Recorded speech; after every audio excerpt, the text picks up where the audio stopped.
The International Monetary Fund has slashed its forecast for global economic growth to 3.6% this year, saying Russia's war in Ukraine threatens a fragile recovery from disruptions caused by the pandemic.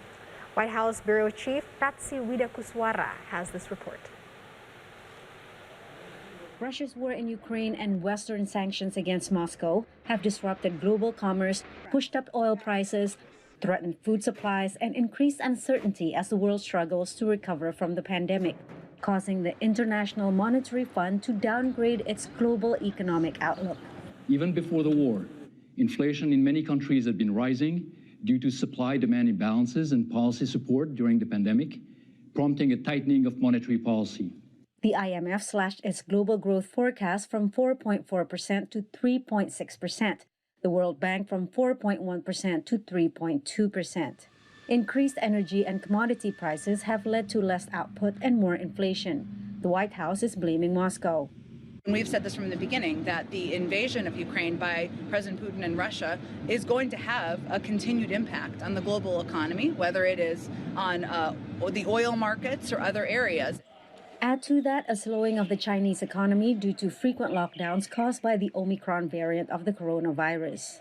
First of all, China has imposed a quarantine of 1 week on goods that come into China. And that means that manufacturers that use chips from other places, such as South Korea, are not getting the inputs they need to make the goods in China.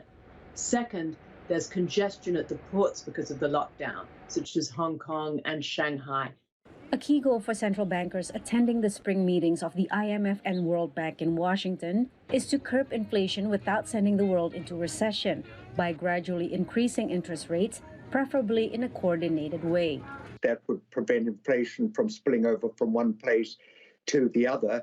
But it's a delicate task because we do have equity markets that are very buoyant. We've got housing markets that are very buoyant. So this is not going to be easy to raise interest rates in a way that will bring down inflation without producing a recession. They probably let the inflation get too far ahead of them for them to engineer a soft landing at this stage.